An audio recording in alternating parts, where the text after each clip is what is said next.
November 9, stand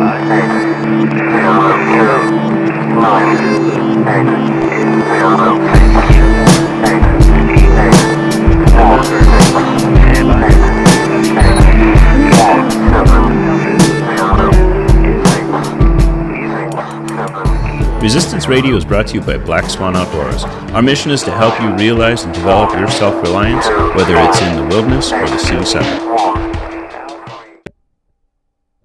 All right, thanks for coming back and listening. We are on to the next installment of this series. We're going to talk about navigation. Navigation is something to me that I like a lot.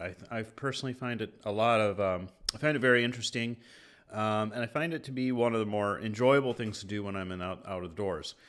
So I personally like it. Some people know nothing about it, care nothing about it, and that's fine, really. To be honest, it's totally fine.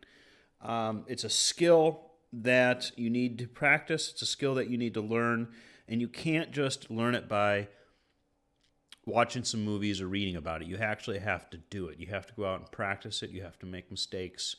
You have to experience it. And one of the reasons why you have to do that is because 90% of navigation is map reading. And that's just my personal opinion. 90% of what you can do out in the outdoors is just learning how to read a map. If you can read a map, you can navigate yourself through the wilderness just fine for the most part. Where the compass comes in is it provides a sense of accuracy. It creates a sense of precision. It's a precision tool that you use to definitely know where you're at. So if you think, well, I'm in this general vicinity, I'm going to go in this general area, okay, fine, I'm going to go, using a map and a compass together is going to give you a sense of precision that you wouldn't have if you didn't have it. And so that's why the compass is important. What I carry with me in terms of navigation is I carry a map then of the area. Generally, this map is a USGS map if I can get it. And I'll talk about that in a little bit why. Otherwise, Google printout or local map, whatever I can get from a map, I can get. You can get good topographical maps online. Some people I've heard of even hiking with tablets and just downloading the maps onto their tablets or phone. Whatever works for you. I like a good old paper map that I can write on and the batteries don't go out of juice. I think a paper map is the way to go. So I carry the map. If I carry if I'm using a USGS topographical 7.5 minute map, then I like to have some kind of lensetic compass or Fresnel lens or magnifying glass with me, just so I can it helps me kind of look at the contours and the details a little bit better, especially in lower lights.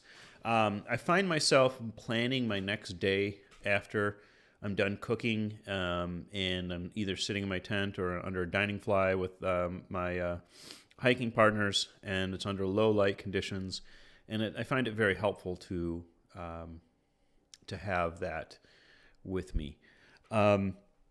So a pencil of some kind, and then I also like to carry a red and a blue pen, fine point marker. Bic makes some great ones, or at least a fine point marker, or at the very, very least, just a pencil. I love the story of this, the high, in the space race and the height of the Cold War, and we're trying to beat out the Russians, and we send our astronauts out with this pen that's, this Fisher space pen that can write upside down, and then he goes and, can write at 120 degrees or negative 50 degrees, and just this badass like technological advance of writing utensils. And the Russians, what they sent up their astronauts with? A pencil. It writes when it's wet. It does its job. It's great. So pencil's great. I love pencils. So go ahead, bring yourself a pencil, whatever. I had the compass itself. I always keep a whistle on my compasses, just something that I always do. Find if you ever, I'm always having my whistle and my compass together in the pocket, and it just keeps the two things together. It's just what I do, and find to have a whistle, pretty handy thing to have when you're communicating with other people, whether for emergency or not. I find a whistle to be pretty handy. And then if I'm using a lensatic compass, or sometimes even when I'm not, I'll carry a grid overlay. And a grid overlay is an interesting piece of gear because it's a protractor, and then it also allows me to kind of pinpoint my location. Every USGS map has these little blue lines on it, and those blue lines are the UTM lines. Those UTM lines line up with this grid overlay, and it will give me the UTM coordinates. So I can plug those coordinates into my GPS and vice versa. I can pull up coordinates on my GPS, plot a course on my map. It's just that simple. Really cool thing to do. So that would be the last thing, is GPS and extra batteries. I don't really rely on the GPS. I use it as a kind of a fail-safe. I use it as a means to kind of, if I need an extra insurance in my map reading and navigation skills, I'll fall back onto the GPS just to get some kind of reassurance. I don't really rely on it. Not to say that I don't use it, but I don't rely on it entirely, all on its own. Very, very handy thing to have. Wonderful piece of equipment. They've really advanced in the last few years since they've come out. Very accurate, very functional.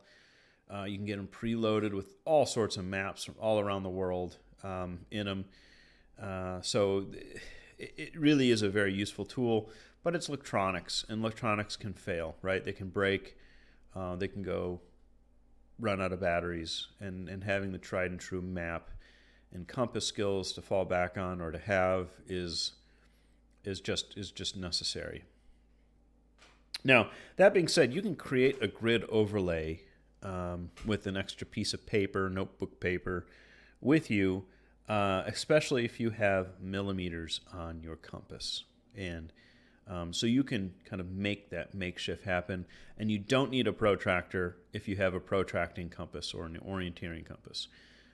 Specialized compass like a lensatic compass, which is the compass that you see the military that uses, does not have protracting capabilities.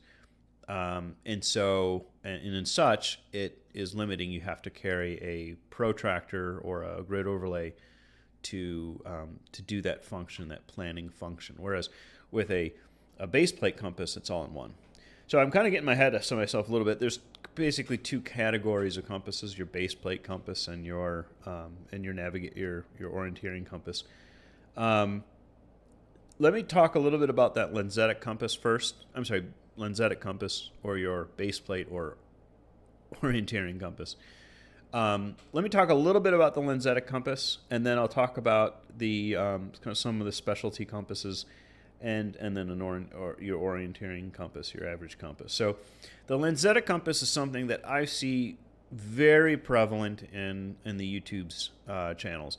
And I in this series, I've referred to YouTube a few times. It's just something that if I'm interested in a particular topic, I like to watch videos on it. It's interesting because I learned my outdoor skills from initially from the Boy Scouts and doing a lot of camping as a young kid, and from my father and had that, but pursued backpacking and outdoor sports and canoeing on my own and with friends as well. And I've had friends teach me some things. I was a guide for a while and had guided, but I read a lot on books, and I maybe somewhat learned some things from Backpacker magazine over the years, and things like that. And nowadays, everyone just goes to YouTube for these types of instructional videos. And while that's all great, that content is what's interesting of where that content is coming from. And what I see a lot of people talking about in navigation is individuals who are trained in the military and have kind of a military mindset if you will, to navigation, and they pull out this old trusty Lanzetta compass that they learned navigation on as kind of the gold standard. And it really is a great compass. It's robust. It's made out of steel. You can't crush it, which is what happens with a plastic orienteering compass. It's got a universal dial for navigation, so it's not going to be upset by going anywhere in the world. You're not going to you can use it. It's a global compass, so to speak.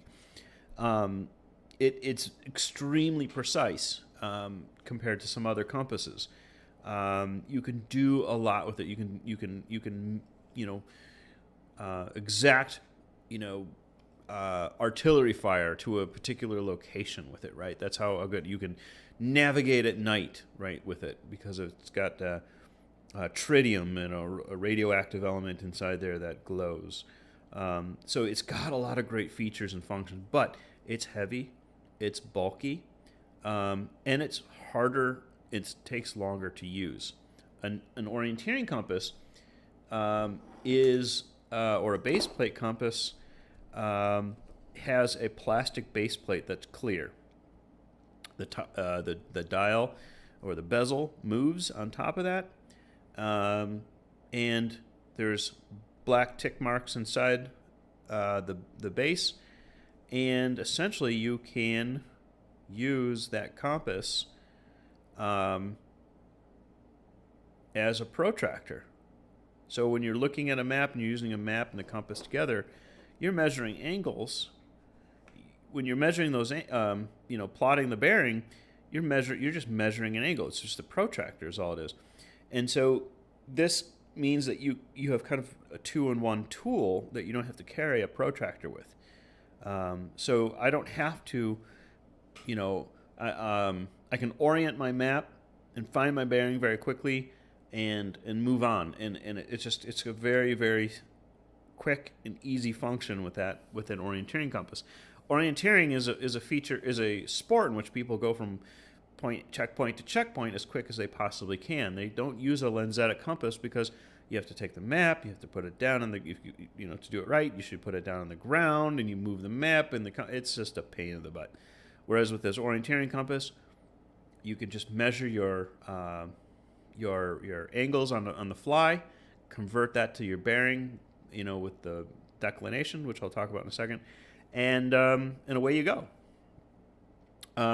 So one of the features that I look for in an orienteering compass, and I want to kind of point out to you, is that I definitely want to have the bezel to be in increments of 2 degrees, right? This is going to weed out a lot of shitty compasses right away. There's a lot of trainer compasses that are still good quality that might be 4 or 5 degrees, and that's fine, but you're going to outgrow that very quickly. So just jump ahead and buy yourself a better compass. The trainer compasses generally don't have as much tick marks or tools on it because they wants to get the learner to focus on the fundamentals. It's not going to be as precise because it's not going to have up to 2 degree indices. It's going to be 5 degree, which is fine because when you're learning, you're probably not going very far in distance, so you're going to be fairly accurate, staying within a closer area, not going very far. But I would say just go ahead and get that compass that's got a long base plate, a magnifying glass built into it, 2 degree increments, and you're going to be good, and a glowing bezel, right? That's really all you need. You don't need tritium. You don't need a lot of the fancy stuff. If you got centimeters on one side of ruler and millimeters on the other, bonus. That's awesome. If you got some grid overlay capability in the base plate, again, bonus. Magnifying glass, not absolutely necessary, but I find it very helpful because, again, you're looking at the map in low light conditions. Having that magnifying glass is very helpful. And the glowing bezel is very helpful in those low light conditions, fog. Using your compass to navigate without sight is I think a very important skill to have, and it's a more of an advanced skill. But you could theoretically move through the night in the dead of night without having to,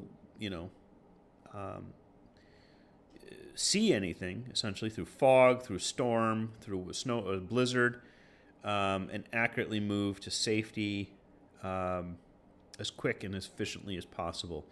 And I think that's an important skill to have. And that glowing bezel gives you the opportunity to do that. So that's where that's important. Now, there's all sorts of different types of compasses out there that are kind of augmented from that, like matchbox compasses and sighting compasses and things of that nature. 50, 60, 80 plus dollars. I don't think you need to spend that much. Within the $20 to $50 range can get you a pretty good compass. Less than $10 and it's a toy, right? I see a lot of these kind of black lensetic engineering compasses out there. I've actually seen adults come to an orienteering class that I was teaching with one of those compasses. And I'm not knocking them. It's what's available at the store, and they think that the compass is a compass. And to some degree, those are actually going to, they kind of work to some degree. They're not very accurate, though. And they work very limited. But a lot of compasses jump jump up in price very quickly with the different features. And there's some features you may need from some features that you don't.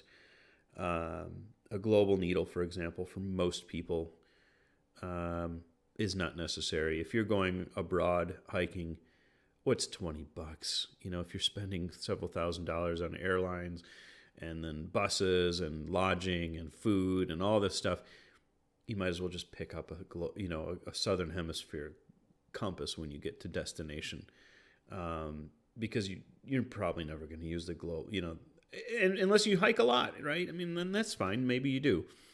So a global needle, it's kind of cool, but it's not necessary. Declination adjustment, I think some people could debate on that or not, but that's kind of easy to deal with, either with your map or the compass itself. Every compass has declination degrees on the inside of the bezel, and for some reason people don't know this or don't use it. So you can offset your bearing with those tick marks on the inside, and you could use those just as easy. But again, some people like that fail safe. They can't remember the old saying. And so let me talk about declination real quickly. I don't want this to be a class on using a compass, but when you're using a compass, you're lining up essentially a map north, grid north, true north, all together into one kind of single north. And you are doing that, the further west you go and the further east you go away from the middle of the country, or actually the Midwest, Wisconsin through Illinois, where the declination is 0, you're going to have to add or subtract, up to 5, 10, 15 degrees to whatever you read on your map to get an accurate bearing to walk, because you're offsetting that pull of the needle because obviously our magnetic north isn't true north. It's not right at north where the polar north is. So you've got your earth north, your maps north, your grid north, and your compass is north, right? And all these 4 norths have to align in order to get an accurate movement. Again, I don't want this to be a class, but it's a very important function. Do you need to pay for that? I don't know. I mean, if you have a hard time adding and subtracting 15 or 5 or 10, yeah, go for it. Or or it's just something you don't want to have to deal with, and that's fine. Another way to not have to deal with it is you actually just use a different grid pattern on your map. Change your grid pattern to your declination. So if it's 15 degrees, take it off of essentially 0 to 360 and put it in an offset. Use that grid pattern. Just do it with your base plate on your compass and a pencil, and you're good to go. You'll never have to worry about screwing it up. So super easy function. So you can get around that by doing those things with a pencil. So there's a Matchbox compasses and some other specialty compasses. Those Matchbox compasses really help with sighting long distances. They're generally, I think, geared more towards alpine climbing. So if you're doing a lot of alpine climbing, you might find that to be helpful. Although a lot of people just use base compasses just the same. You may see people with a mirrored compass. I like a mirrored compass. A lot of times the mirrored compasses come in kind of that next level up, that next price level up with a lot of those bells and whistles. I don't go that far.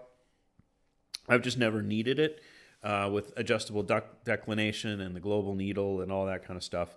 Generally, those compasses also tend to be slightly heavier and slightly bigger. So I go for kind of a middle of the road kind of area. The compass that I prefer, that I really like, is the Suunto MCA, and I don't think they make it anymore, but it's a fantastic compass because it's super lightweight and it has the mirror. Now the mirror, to me, I don't use it for its function, which is to kind of find precision over distance and a path of travel very often. The only time I really ever use it is on a lake, when I'm on large lake travel. Say I'm in the boundary waters and I want to get to a particular portage.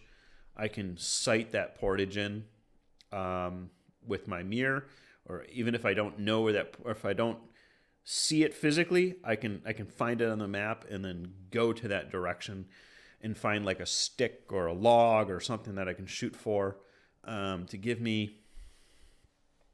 But over a long, and most of the time when people are hiking, in the canopy of forest, you don't need it because you can't use it.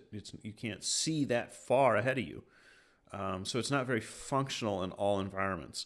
But again, I find, I do a lot of canoeing, and I find it to be helpful on occasion, helpful enough that I want it. The second thing that it does for me is that it provides a little bit of signaling. I've used it to signal other canoeists to let them know where I was at. Not for safety issues, just for just communication issues. I use it for looking at myself in the mirror in the morning, to checking for ticks in places where you can't see. Very handy to have. But on a navigational standpoint, because this mirror is on there, it opens up completely flat, and that now increases my base plate, which now increases my capability to trace a longer line on the map. And that is a huge advantage because I don't need to carry a very long compass. I don't like the very long base plate compass because they don't sit in my pocket as well as this little one does. So I find it to be wonderful. I just keep it in my front pocket, and away I go. So that's kind of the thing that I like. I mean, like I said, it's hard to find this style compass. It seems that people kind of just jump to that next to the next price level, from the basic compass to a more robust compass. And that's fine. There's nothing wrong with having more of those features. I just say, know the basic features that you have. A lot of 1 to 24, the 7.5 minute maps is what I use. So I wanted to make sure I have a base plate compass that has the scale of that on there. Millimeters and centimeters is what I look for. The glowing bezel, and a 2-degree increment on the bezel. And you should be pretty good to go. There's a lot of nice, good companies out there. There's a lot of shitty companies out there. Suunto to me is kind of the best of the best for compasses, or the best for retail market. There's some good European compasses out there, or European marketed compasses out there. Silva used to be kind of the crown jewel for a lot of outdoor people, but they're made in China now. Quality's a little lacking. I don't know. I haven't used a Silva for a long time, but I wouldn't be uncomfortable using one out in the woods. I think they'd be fine, and it'd be a good one to start with. But the Suuntos, to me, just kind of are good ones. I've always had good luck with Suuntos. I've had 5 or 6 in my time, and they work great. Maybe not 5 or 6, maybe 3 or 4. Probably 3 or 4. I've had some Silvas. I have a military Lenzetic compass, and then some smaller kind of the little kind of trinkety compasses out there. But yeah, that's pretty much navigation. If it boils down to it, a map and a compass is all you really need. A pencil is super helpful. A map case is super helpful. A magnifying glass is super helpful. But a map and a good compass is really all you need. And remember, 90% of travel is map reading. So just have the map and you're good to go. One thing I will note is if you are familiar with some location and you don't need necessarily a map, just having a compass to refer yourself to north, south, east, and west to kind of give you some gross direction. There's no problem with that, and it's a skill set that a lot of people have, especially if you're good spatial capabilities. I know many people who move around their property with just a compass, whether it be like a fisheye compass or a simple base plate compass without a map. I'm talking about wilderness hiking is where you need, real true wilderness hiking is where you need have that map skills. Learn some basic stuff, take a class. If you go on YouTube, take it with a grain of salt. If it's a big, burly army guy pulling out his Lenzetic compass, not to say that they're wrong, it's just, it doesn't apply. I think base plate compass is a lot easier personally, and it just doesn't apply to 90% of the people that are out there. You don't need to have a GPS. They're handy to have. They're fun to use. There's a toy as a precision instrument as well. But you can do anything that you can do with a GPS. You can pretty much do with in terms of navigation with a map and compass. So just the basics. Get those down first, and then go into the GPS. So with that, we'll move on to the next topic. Thank you for listening. 5, 4, 3, 2, 1. Thank you for listening to our podcast. Please visit our blog for articles and more information at www.blackswanoutdoors.com or check us out on Instagram.